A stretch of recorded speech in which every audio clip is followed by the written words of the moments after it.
Yo guys, what's up? My name is Seth Studley. I am a licensed marriage and family therapist. Welcome to today's show. Melanie is not here. Obviously, the more pretty, the more talented, the more courageous part of this show. And thank you guys for joining us. We have over 500 episodes of amazing marriage content that highlights our story, our wins, our struggles, our really getting real. We're providing real help for real couples because we know how real it is, you guys.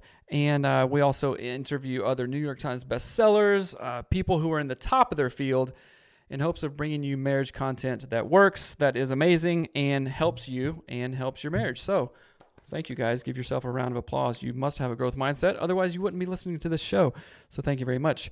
And today, and you guys have heard us talk about it in the past, I am a big advocate of the 75 Hard program, right? Some people call it a challenge. It's not a challenge. It's a mental toughness program because at the end of the day, we can run, we can exercise, we can move our body. But what really is key is changing our mind and building discipline around that. And I want to make the caveat.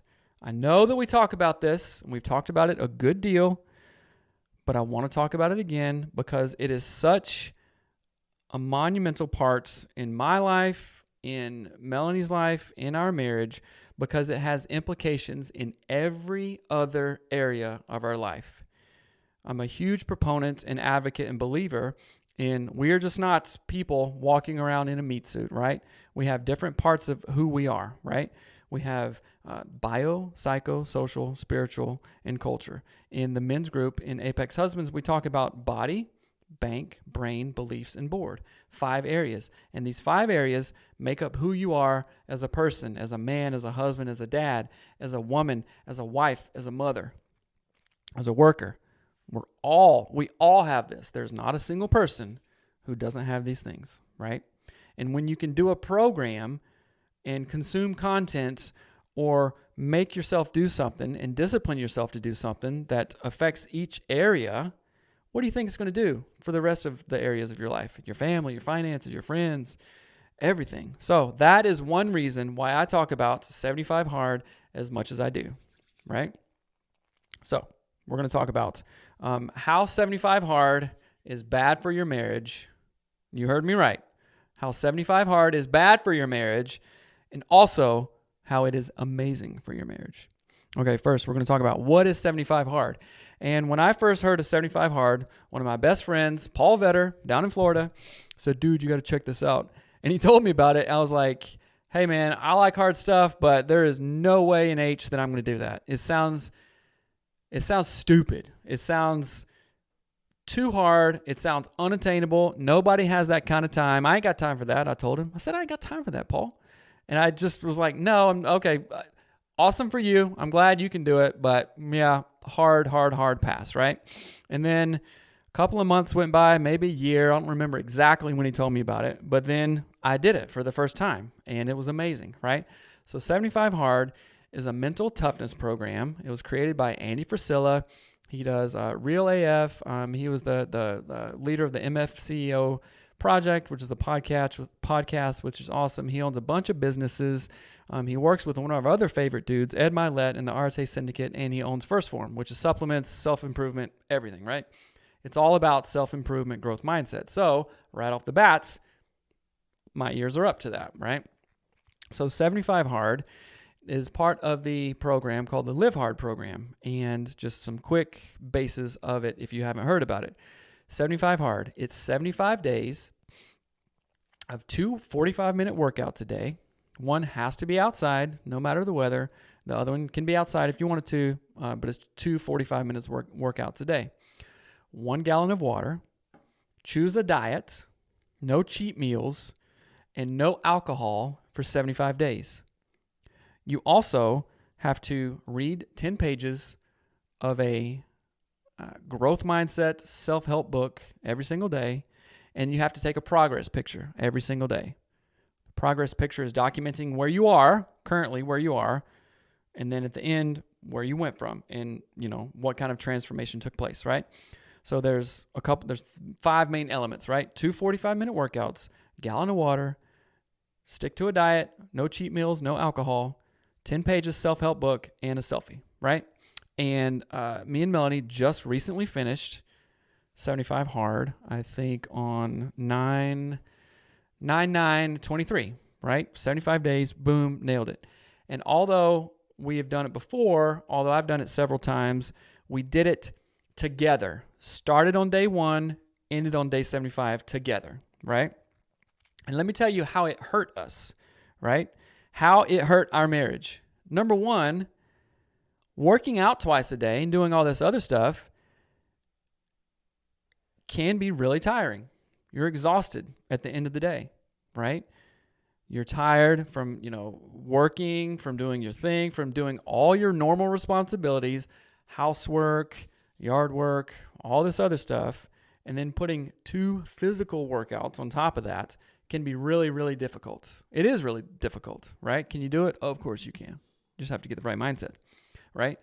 And so why it hurt us was, instead of like going on dates and stuff like that, just, sitting and watching Netflix and chilling, watching a show, spending time together, we were up doing workouts. We're up early, right?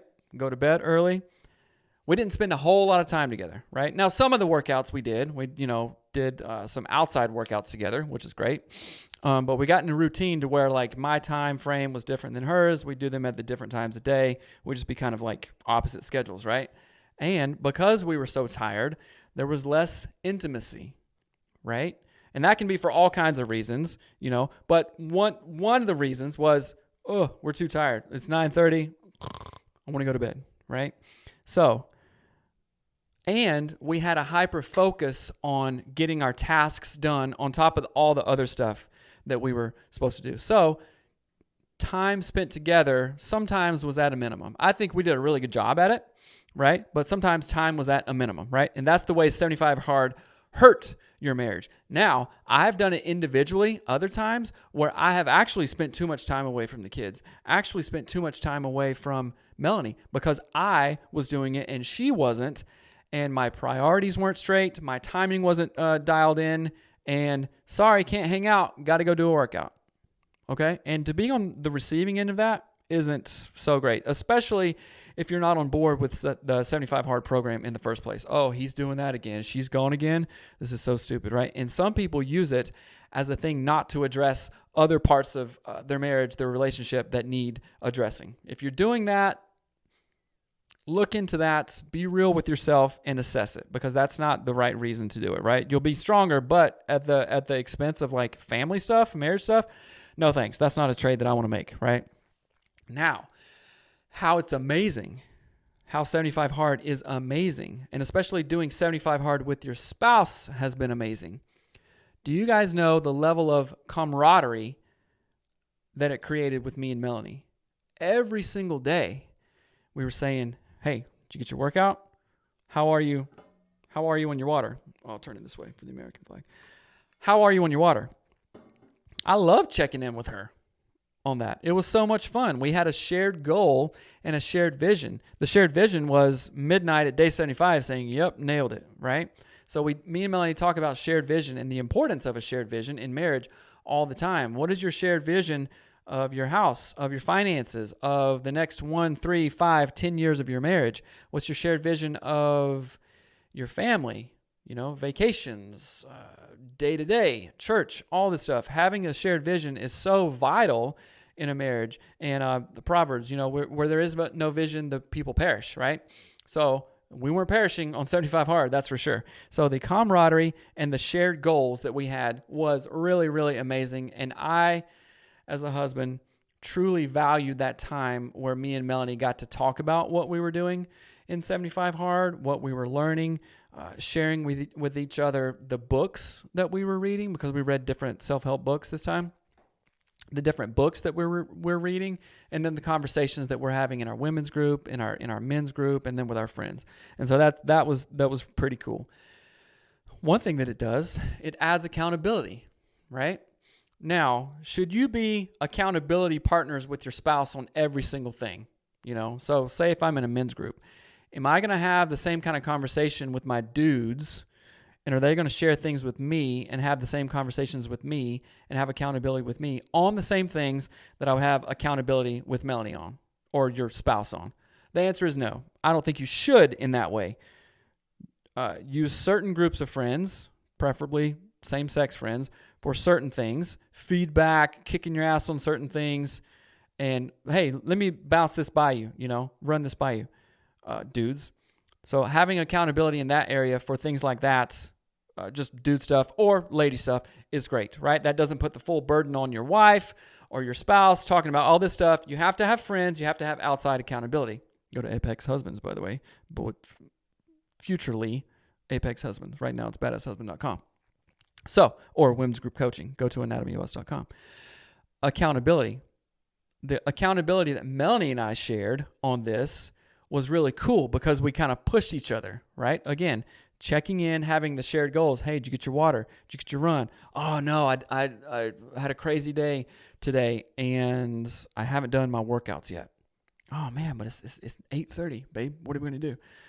Well, you still do them. We're accountable to each other, right? And there weren't any times like this, but if Melanie was like, hey, you know what? I'm not going to do it. I'd say, you know what? I'm going to push you. I've already done all my workouts. I'm done for the day, but I'll go with you, right? Having that shared accountability, that shared camaraderie, that shared goals was amazing. And that was one of my favorite parts of 75 Hard. Number 2, doing it together. Doing it together. It gives us something to talk about. It's like reading the same book together. It's like watching the same movie together. It's like looking forward to the same vacation together. It gives us something to talk about. It gives us something in common. It gives us relatable things that we're both really invested in, really passionate about, and then we get to share it. We get to talk about it. You think that wasn't fun? Of course it was fun. Number 2, 1, 2, 3, 4, 5. Number 5, discipline. It created an amount of discipline in me personally and in Melanie personally that we got to see in one another. And that's pretty cool, right? Not only does that build up discipline, it builds up trust in your partner. Oh, they're disciplined enough to do what they said they were going to do. But it's raining, but it's midnight. There were a couple times where it was raining and it was midnight, but we still had our stuff to do, right? Because we said we were going to do it. So building up that discipline and seeing the discipline in your spouse, I really, really appreciated that part. The routine of it. Building the routine. The predictable routine, the consistent routine, something to fall back on, was really, really cool. Because a lot of people hear, 2 workouts, I can't even do that, blah, blah, blah. No. The routine that it creates is comfortable.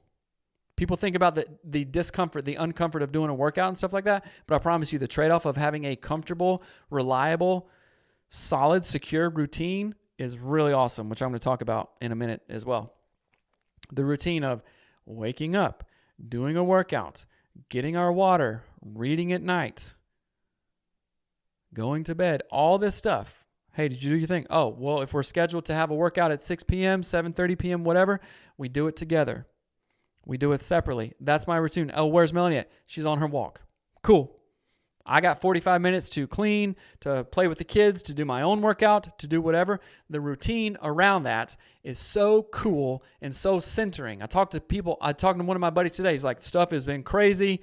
It's just been chaos. It's been wild, but now it's coming fall and we're getting back to our routine. No one ever says, dang, I've been in this routine for a while, man. I'm just ready to have chaos.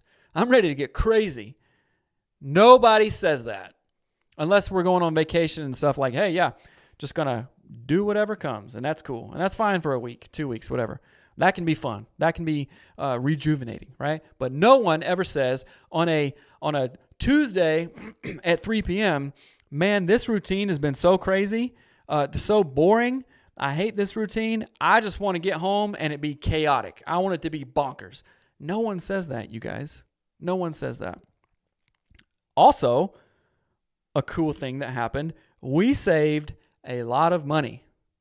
Me and Melanie like to travel and we like to eat, right? We like to go to restaurants. We do advocate for dates, of course. Going on a date is fun. It's good. You need that in your relationship.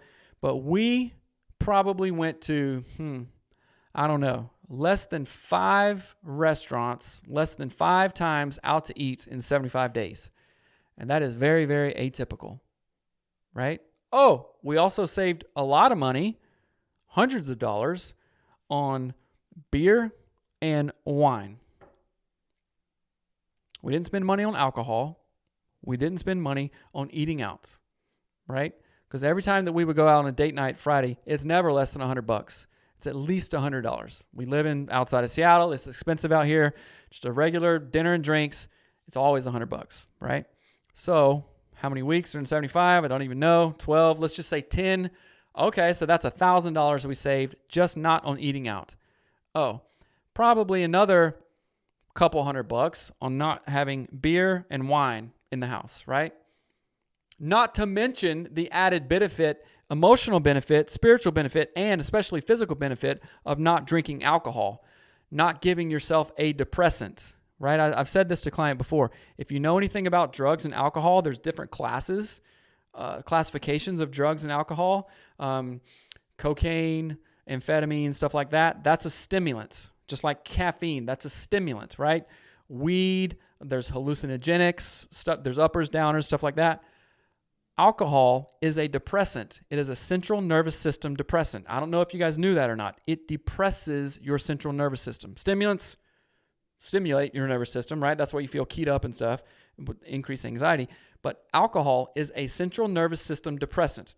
And if I was a prescribing doctor and I said, okay, thank you very much, patient, I have diagnosed you.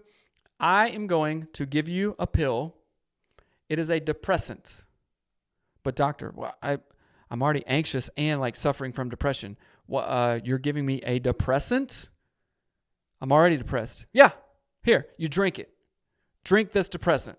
Makes you feel good for 2 seconds, but then after that, messes with your mind. It depresses your central nervous system. So no one in the right mind would go, yep, I want a prescription depressant, right? So that's another added benefit that we got to enjoy while on 75 Hard. Do you think that doing something for 75 days, which there are no gray areas of 75 Hard.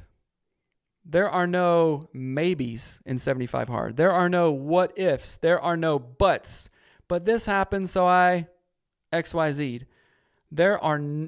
We don't have those parameters in 75 Hard. It is you did it, yes, or you did not do it, no.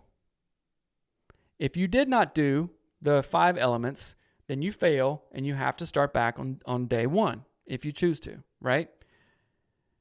There was one time I did 75 Hard, and I kid you not, I was on day 74, and I almost forgot my selfie, my progress pic.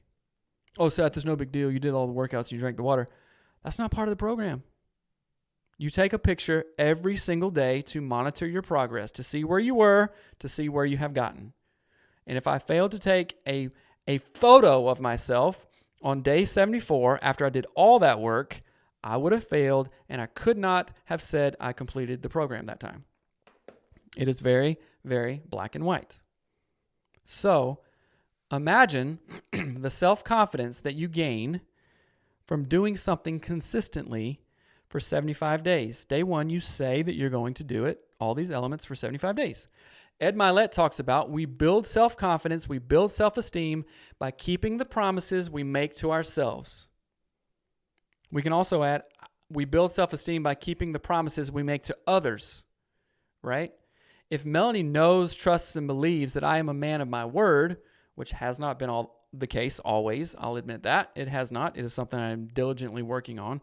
If Melanie says in public or on the show or just to me, hey, you're a man of your word. I know I can count on you. Mind blown.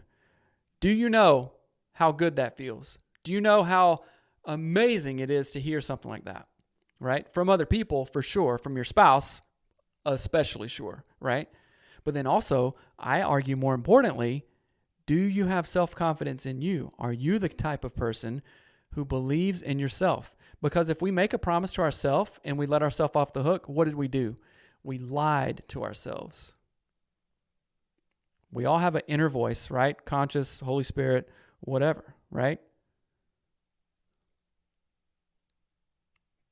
two people, right? I'll kind of like break it down. Two people.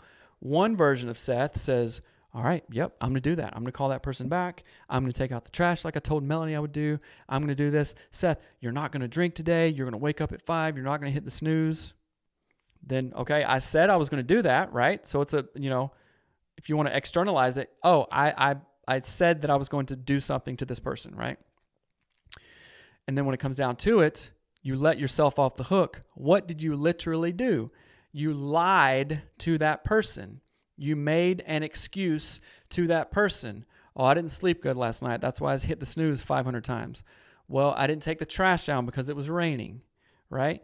And if you've ever had a coworker or a friend or a relative always make excuses, what becomes of that relationship? What eventually happens? You go, oh, well, I like them. They're nice. They're family. I'm married to them. They're my kid or whatever, but I don't really trust them, or I can't really count on them. And okay, it is what it is, but yeah, right? Compare that to like the solid person in your life. Man, they say what they're on time. They're early. In fact, they go above and beyond. They do this. That's a much more rewarding relationship, right? So I want you to have that relationship with yourself. I want me to have that relationship with myself, right? I want to have that type of relationship with Melanie. And again, I'm not up here saying that I do that all the time. I am simply saying I have done some things and I've learned some stuff from them, and I have a really long way to go. There have been times in our relationship, in my life, where I thought that I was just up here doing all this stuff. And then I get a kick in the nuts and saying, you're not. You're not. And the people that love me the most, Melanie, is sometimes the person that says, hey, you're not. So I can either argue that, get butthurt and go, you're crazy, dismiss it, which I have done in the past foolishly, or I can say, you love me, you want the best for me, you're courageous and brave enough, and you love me enough to tell me this. You know it's going to hurt me, but you know that it's the best for me. I would be a fool. You would be a fool not to listen to that stuff, right? I mean, that's one of the reasons why the men's group and things like that, the women's group, is so important, because you build relationship with these men and women who also want to be in high places, have high self-esteem, be a man or woman of their word, to kick ass in all areas. We're all in the same boat. We all want the same things. And if you get people around you that are telling you things, giving you that constructive feedback, I promise you, you will grow. You will grow, right? It's not gray. There's no ifs, ands, or buts. It will happen, right? So thank you, Melanie, for being courageous enough and brave enough and loving me enough for saying those things. Thank you. I am sorry that I have not done that before. Well, I'm sorry that I have said things that have been up here, but my actions, words, thoughts, fruit have been down here. That's bullcrap, and it changed. It is changed. So, okay. This is interesting. I have down self-confidence, right? There's a confidence in knowing that you can do hard stuff. Emotionally, mentally, spiritually, physically. For me, and maybe a lot of other guys out there, it starts physically. When I can control my physical body, when I can put myself in situations where I'm lifting heavy weights or running a 5K every day and sweating and all this stuff, that unlocks something in my body. First of all, number one, it's good for you. Number two, it tells my brain, it tells my emotions, my spirits, that I'm capable of keeping my word to myself and also capable of doing hard things. So if I can do this physically, guess what? Let's try it mentally. Let's try it emotionally. Let's try it spiritually, right? Let's try it relationally. And then you stack on stuff. So for me, it all starts with the body, right? In the men's group, body is first for a reason, a very strategic reason. We start on that. When we can control and have discipline on what we drink or not drink, what we eat, what we snack on, what kind of diet we have, how many calories we intake, how far we run, how far we walk, how many push-ups we do, how many days in the week we're in the gym. When we can control that, that is the first step to controlling other areas of your life, in my experience and in my opinion, right? So in the men's group, going back to that, we start with the body, brain, bank, beliefs, board. Board is key too. Because if you're around other dudes who are doing this, around other women who are doing this, like Ken Coleman talks about, the proximity principle, you level up. Just a matter of time. You level up. And you bring others with you. And that's where we want to be. So self-confidence. It definitely increases self-confidence. Okay. This round, I have read Jocko Willink. You've heard us talk about him before. Melanie loves him. I like him too. He talks about how discipline equals freedom. Now, what does that mean? Does that mean corporal punishment discipline? You know, like I am of the age of where the elementary school I went to, the principal had a literal paddle. I never got paddled, thankfully, but I had some friends did. Paddled in school. Beat on the butt with a paddle at the school I went to. Yeah. And it wasn't a Catholic school or anything like that. It was just a public school in Blue Ridge, South Carolina. His name was Mr. Tyson. Beat the hell out of some kids, which is terrible. But it does not mean that kind of discipline. It means, to me, the elimination of things that are not healthy for you. If you don't think about all those things, then you get to enjoy the freedom that that type of action is conducive to. I was telling one of my buddies, on day 76, the day after 75 hard, I had some anxiety because guess what I can do now? I can go to Bakery Nouveau. I can drink beer. I can eat cake. I can eat a teaspoon of sugar if I wanted to, right? I had all these choices, and I really didn't like it. I didn't like how it felt. I liked it when it was simple. Oh, sugar's off the table. Beer's off the table. Scones, pastries, whatever, off the table. So what happened was I didn't even think about it. I was free not to think about it. There's like 5 things I had to do. 2 workouts, you know the drill. All the elements. That's all I had to do today. I mean, among other stuff, right? But there was no thought. There was just doing. There was no thought. There was only action. And that feels amazing, right? So day 76, I had a little increased anxiety. Oh, what am I going to do? I don't know. So I didn't like it, right? Discipline equals freedom. Because then you don't think about all the things you can do. You only think about the things that you must do. You only think about the things that you are committed to do, which is awesome. If you haven't experienced that, it's awesome. You probably have. I call it the lunch lady syndrome, right? Remember? Okay, I'm still at Skyline Elementary with Mr. Tyson, who's beating the hell out of kids with paddles, right? I go to the lunch lady. There weren't a trillion options in Blue Ridge, South Carolina, the elementary school that I went to for food. It was either the rectangle pizza or these rolls, which the rolls were pretty good, or gross mashed potatoes or a hamburger. I mean, that was like during the week. There was only an option of like, oh, we're having pizza today. That's it.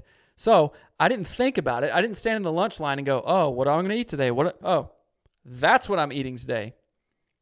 That was the choice. It's right there. Okay. And I was happy about it. I could complain about it like, oh, pizza. I wish it was hamburger day. Meh. Right? But the lunch lady syndrome, the choice was already made for you. And in things like 75 hard, the choice is already made for you. All you have to do is execute. You have to make the choice to execute, of course, but making one choice versus a million choices, there's this thing called decision fatigue, which we all have probably because there's so many options out there, is so relaxing. It is so centering. It is so calming. It's really, really awesome. Discipline equals freedom, just like Jocko Willink says. Another point here is it opens new horizons in marriage and in life, right? Like I said, it stacks like the body. Doing the body first, getting control of the body, stacks on other stuff. Doing things like this opens new horizons to other things. Oh, I learned this about myself. And because I learned this about myself, I am now at the doorstep of learning this other thing about myself that I couldn't have learned was I 5 rungs back on the ladder. You know, it's kind of like if I had a ladder, right? An old-timey, old-fashioned ladder with the rungs, it's straight up. I've spent so many hours on those doing vinyl siding in college. It's ridiculous, right? So, Okay. I step up 4 rungs, I can reach this. Okay. I step up 5, 6, 7, 8, 9, 10 rungs, then I can reach this next thing. Could I have reached the next thing had I not gone through 1 through 9? No, I couldn't. So doing things like 75 Hard and other programs allows you to get to a different level that you couldn't have otherwise gotten to. It's called doing the work, stacking the work to be able to do more work, right?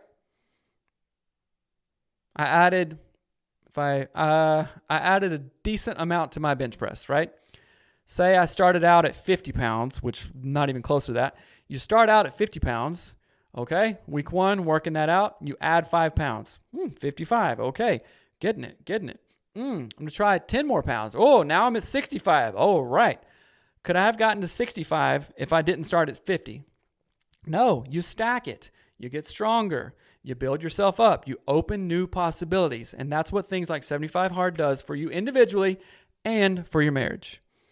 Okay, here's an amazing thing. We always talk about, in the context of family and in the context of kids, more is caught than taught, right? Kids catch things. Kids will say things to you that you didn't even know that you said. You didn't even know they were watching, right? We were at a party a couple of weeks ago, and I, not laughing, but sort of laughing. My kid was like, "Dad, I heard you say the F word." I'm like, dang it. Because they were our friends, and we were just, I don't know, I was telling a story probably. Dad, I heard you say the F word. Did I know that he was around? Did I know that he was within earshot? Of course I didn't. Otherwise, I wouldn't have said it blatantly in front of him, right? But he saw it. Well, he heard it, rather. And I was like, yeah, buddy, sorry. That's the thing that we had to say, right? So more is caught than taught. And in this round of 75 Hard, every single kid, all 3 of our kids, oh, mom's on a workout. Okay. Then they would do nothing else differently. Mom's in a workout. Oh, what am I going to do? No, they got used to it. Oh, mom's in a workout. She values being disciplined. She values building self-confidence, building self-esteem. She values keeping her word to herself. She values physical fitness. Oh, okay. And of course, in families and family of origins, we tend to value what the people around us value, right? You have values and beliefs, right or wrong, that you inherited from your parents, right? And if I can say that all 3 of our kids have inherited the importance of being committed to a program and physical fitness and being disciplined, then we are doing something right, right? Just by proxy, just by us doing it, we don't even have to say it. They see it, right? And Mariner, our oldest, which I'm super proud of, we now do 40 push-ups a night. It started with 30. I said, okay, let's do 31, right? Then it went to 35 and it does 40. And he is keeping a stack of it on his whiteboard. I think that he is at day like 35 or something. And him and I do it together, right? Right before bed. Hey man, let's get our push-ups in, right? And then we're like, flex in the mirror and stuff like that. It's awesome. It's so much fun. But I said, how are you going to do this? He's like, forever. I'm like, yes, that is awesome. He's committing to it, right? And it is because, of course, he has his own agency, but it is also because he has seen his mom and his dad do things that prioritize physical fitness. More is caught than taught, right? It's pretty awesome. Okay, next one. Example to self and to one another. By doing 75 Hard in the marriage context, we have been an example not only to ourselves, but an example to one another. Hey, Melanie, I am with you on this. I said I was going to do it. Let's encourage each other. Let's go, right? It probably feels good to her. Okay. I mean, it's not the greatest thing ever. Of course not. But it does build trust. It does build camaraderie, like I said, discipline, doing something together, routine, and accountability. It's a good thing. That is one reason 75 Hard has been really good to us this time, right? And again, it stacks, you guys. Today is day 1 of phase 30, part of the Live Hard program. I know that for me, the discipline of doing programs like this allows me to grow in other areas of my life. I'm not saying I'm there. You guys, honestly, me and Melanie are talking through a bunch of big things, and I'm having a lot of realizations of where I went wrong on that. But doing things like 75 Hard primes the pump. It paves the way for me to make growth in other areas that need to have growth, right? It's like 75 Hard and other programs help me become better in other ways. And then eventually it becomes a lifestyle. So I was talking to my mom yesterday, and she said such a profound thing, and I'll wrap it up here. I just want to share it with you. She finished 75 Hard, right? And she's my mom. She's in her 60s. And she said, when I did 75 Hard, it gave me a glimpse of the person I've always thought I could be. Can just think about that for a minute. Doing a program, doing something, she said it gave me a glimpse. It proved to myself that I can be the person that I have always thought I could be. Right? Most of us, hopefully, think highly of ourselves in a healthy way. I'm capable of this, and this. I have this potential, right? Melanie's motto in her elementary school, I wish she was here, she'd say it perfectly, but it says something like, I am a Maple Hills Eagle. I have greatness inside of me. I can be awesome, or something like that. I mean, one line for sure, I have greatness inside of me, right? So doing 75 Hard proved to my mom that she has greatness inside of her. And that gave her a glimpse of like, I reached this greatness, right? But what happens so often, I've done this the 4 other times I've completed 75 Hard. I'm saying, yes, I am capable of really hard things. I did it. I made it. And now we go backwards. So, how can you achieve something? Go, yes, this is possible. I got a taste of it. I'm here. I can do it. But the real work is maintaining that. That's why I'm starting 75 Hard phase 1 today, because all the fruit of 75 Hard is great. However, if I go, yep, let go of it, attained it, back to easy street, people, then I'm just going to get worse. It is not going to do itself. It is only going to go downhill. And this time, I am not okay with that. I am not okay with that, right? If you have reached and you believe and you recognize, I have done this thing. Okay, been there, done that, cool. And then go back down. Then I think you're missing the point, right? And it's not like a mountain, like you climb Mount Rainier and go, yep, summited that. Awesome. You're not going to stay up there because you don't live there, right? But you can come back down and still train, still be physically disciplined, mentally, emotionally, relationally, spiritually disciplined. That's where the work is, right? And that's what I learned one thing from 75 Hard this time. That is where the work. Every day, forever. Every day, forever. Does that mean a 5K and a gallon of water every single day for the rest of my life, no matter what? No, I don't think so. But does it mean some type of physical discipline, spiritual, mental, emotional, relational, financial discipline? Yes, it does. Every day, forever. Because I've gotten a glimpse of that. Just like my mom said, I got a glimpse. I achieved who I finally thought I could be. Okay, let's keep that work going. Because that's going to open other doors to go, I never even thought that this was possible, but I'm doing this now because I did this, because I did that, because I did that. And it stacks itself. And guys, Andy Frisella talks about he's at the point where winning is more fun. No, or something like the progress of doing all this stuff is more fun than like the thing. I'm working, I'm saving my money to get an expensive car. Got the car. Okay, great. No, the fun, the reward was in the process of getting there, right? Was in the process of the routine, of the discipline, of the camaraderie, of the accountability, of the consistency, of the I think I already said discipline. That's where the win is. I get up, I make the bed. Well, I'm pissed at my of Melanie or whatever, my spouse. Well, okay, do it anyway, right? That's where you get traction. That's where things happen, right? And that's what I'm realizing this time. Okay, so sorry, don't listen to this and go, I thought you do this all the time. I have presented that way, and that is wrong of me.